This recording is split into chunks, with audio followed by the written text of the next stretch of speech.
start our lecture, we are going to show you an expert. We are going to show you a video of an expert in the field of visual arts. And who is this expert? He is Sir Manuel Prasado. He graduated Fine Arts in UP Diliman and teaches History of Arts and Visual Arts in Dela at present. Let's now learn about visual arts on him. Roll video, please. Oh my God, I think we're having a technical problem. Please bear with us.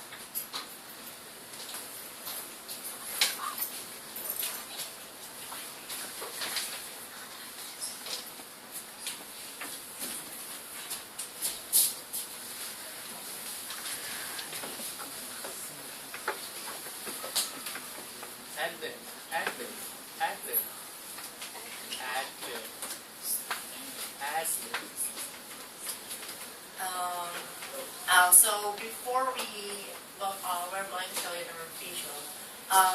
Sir Prasado is a current teacher in visual arts in architecture department. And we're good to go.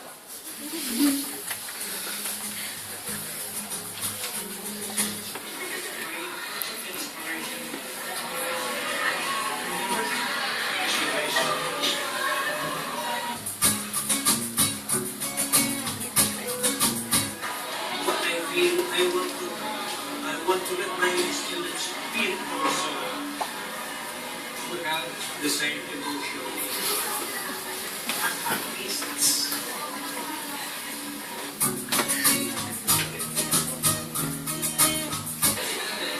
I'm not yet teaching styles.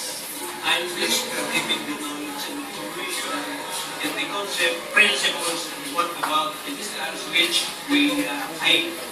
I have taught in history.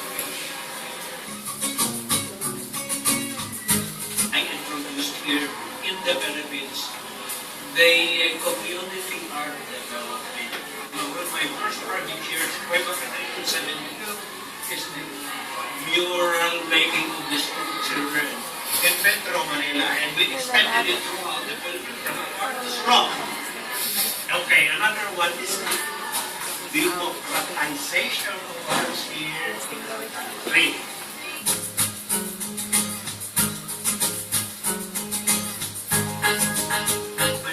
There are so many factors. First, it must be, we must have an intrinsic motivation and also extrinsic. Intrinsic motivation is that it comes first in our beings.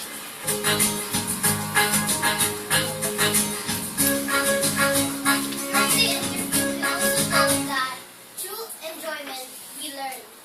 It means if we enjoy what we do, we become better artists as we learn more. And now, we will learn about pencil leads and pencil shadings from Miss Mio Gadon. Take it away, Mio. Okay, good afternoon, everyone. So before I start my lecture proper with pencil leads, I would like to have a volunteer, just one. So while I'm having my discussion here, I would like you to have your application of what you're learning. So, okay, Dana?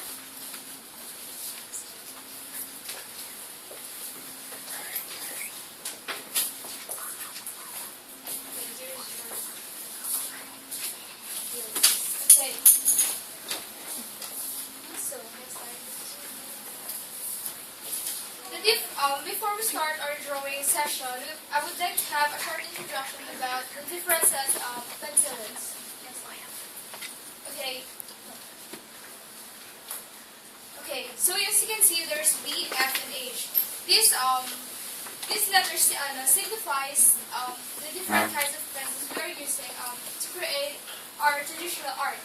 B stands for black, and the higher grade it has, the smarter it gets, and of course, the darker it gets.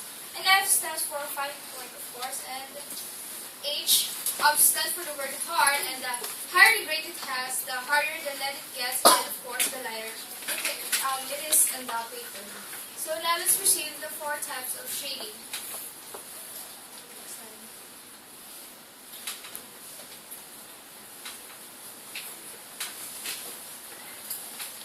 the first is the hatching. It's a basic shading technique in which the artists use parallel lines, of course, to create a shade.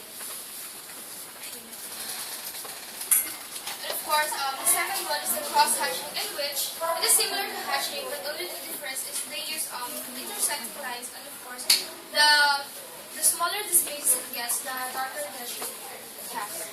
So we still have last two kinds of shading, which is the bead. The third one is circularism, where you apply circular motion paths on the shades. For example, if this is the light and this is the direction of your drawing, that is where the shading. Next one is pointillism, where you apply dots in your shading. And on the lightest areas, you apply smaller dots, while on the darker area, you apply large dots. And we're going to share you tips on keeping your artwork presentable and clean. And what are these 5 tips, Lexzene? There are 5 tips on keeping your work clean. Number 1 is sharpening. There is standard needle point and chisel point. It is said that we should use the right one at the right time. For example, we use the chisel point in artworks that are composed of straight lines.